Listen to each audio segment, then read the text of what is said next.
Masih ingatkah kalian tentang penyerbukan? Nah, sebelum mengenal lebih jauh tentang macam-macam penyerbukan, ada baiknya untuk mengetahui lebih sedikit penjelasan dasar tentang penyerbukan. Apa kalian ingat apa yang dimaksud dengan penyerbukan?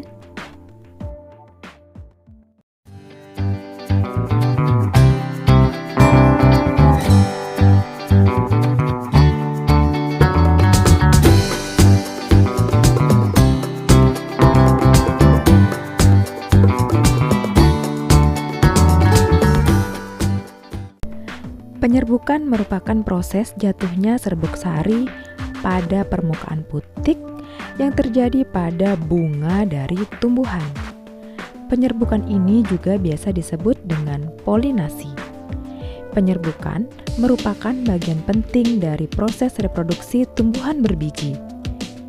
Hal ini karena pada tumbuhan generatif memiliki alat perkembangbiakan berupa putik yang merupakan alat perkembangbiakan betina dan benang sari yang merupakan alat perkembangbiakan jantan. Ketika melakukan proses penyerbukan, ada macam-macam penyerbukan yang dilakukan pada tumbuhan. Secara umum, klasifikasi penyerbukan dapat dibedakan berdasarkan asal serbuk sarinya, apakah dari bunga itu sendiri atau dari bunga lain. Penyerbukan juga bisa dilakukan lewat serbuk sari dari bunga tumbuhan yang sejenis. Selain itu, macam-macam penyerbukan dapat pula dibedakan perantaranya. Ada yang melalui komponen abiotik seperti angin atau air, ada juga yang menggunakan perantara lewat makhluk hidup lainnya seperti hewan atau bantuan manusia. Mari kita bahas macam-macam penyerbukan berdasarkan asal serbuk sarinya. Yakni ada 4 macam penyerbukan, yaitu penyerbukan sendiri, penyerbukan tetangga, penyerbukan silang, dan penyerbukan bastar. Macam-macam penyerbukan yang pertama adalah penyerbukan sendiri atau biasa disebut sebagai autogami, merupakan jenis penyerbukan pada suatu bunga yang serbuk sarinya berasal dari bunga itu sendiri. Artinya pada penyerbukan ini, serbuk sari yang jatuh ke kepala putik adalah berasal dari bunga itu sendiri. Penyerbukan ini tidak menghasilkan keturunan yang bervariasi. Ciri-ciri penyerbukan sendiri, bunganya termasuk bunga sempurna yang memiliki kelamin jantan dan betina dalam satu bunga saja. Mari kita simak video bagaimana benang sari jatuh ke kepala putik pada penyerbukan sendiri.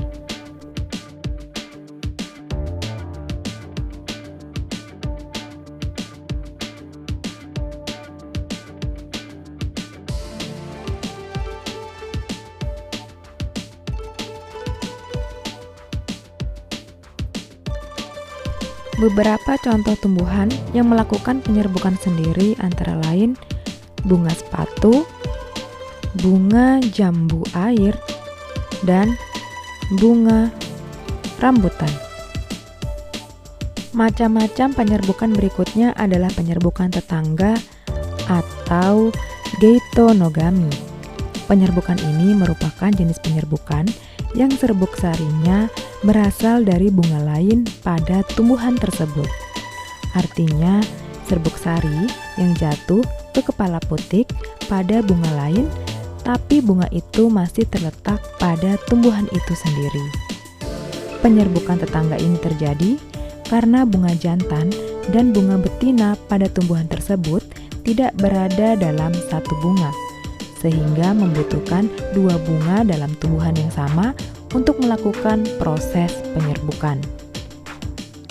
Contoh tumbuhan yang melakukan penyerbukan tetangga antara lain jagung, padi, dan kelapa. Jenis yang ketiga adalah penyerbukan silang atau alogami.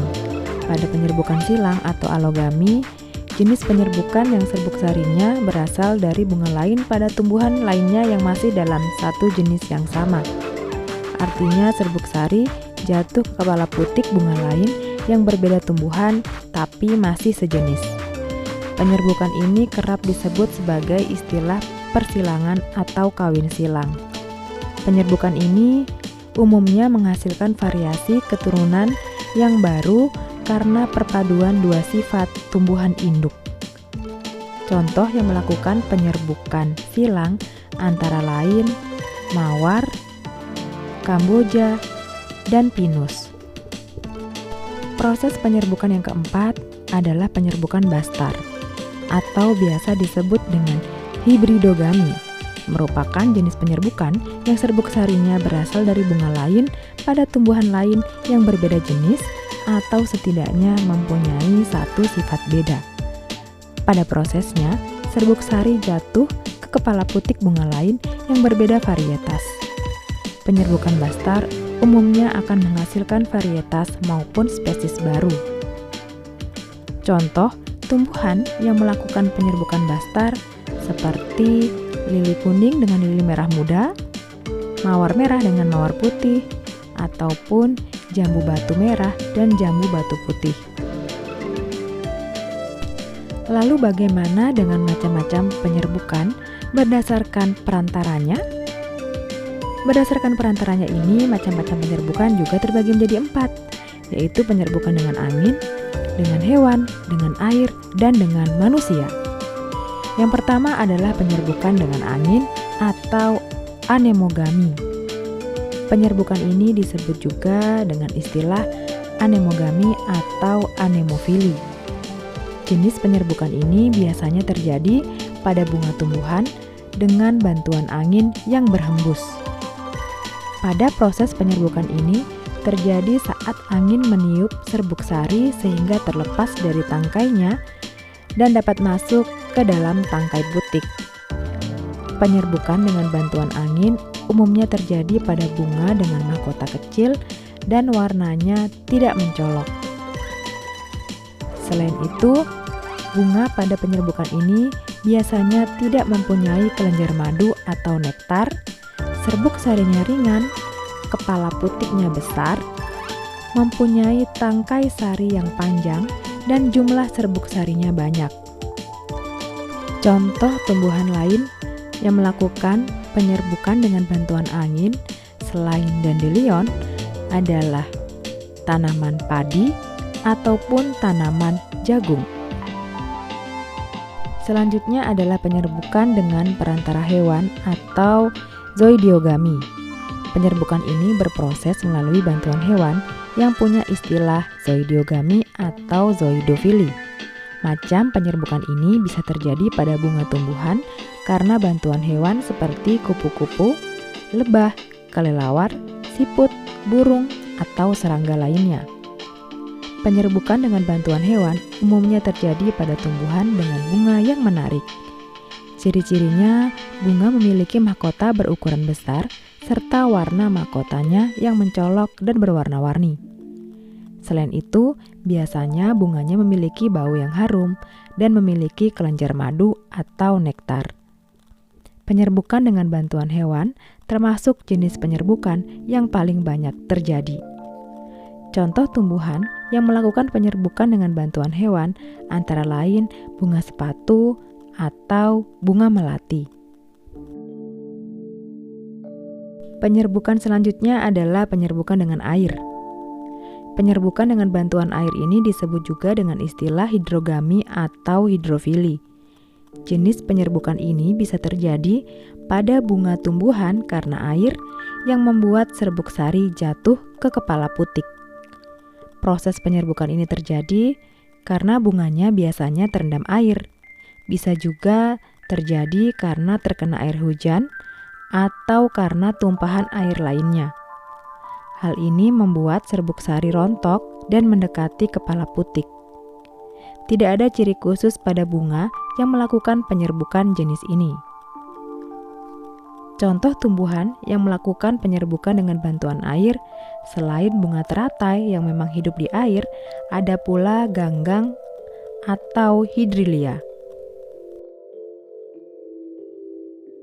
Macam-macam penyerbukan yang terakhir dibantu oleh bantuan manusia, atau yang biasa disebut dengan antropogami. Jenis penyerbukan ini bisa terjadi pada bunga tumbuhan karena campur tangan manusia. Ada beberapa tumbuhan yang tidak memungkinkan terjadinya proses penyerbukan jika tidak dibantu oleh manusia. Ciri-ciri tumbuhannya adalah memiliki serbuk sari dan kepala putik yang tidak dalam satu bunga tunggal, serta serbuk sarinya sulit rontok. Contoh tumbuhan yang melakukan penyerbukan dengan bantuan manusia antara lain buah naga, vanili, ataupun bunga pada pohon salak. Dari beberapa macam jenis penyerbukan tadi, penyerbukan manakah yang pernah kalian lihat atau amati secara langsung?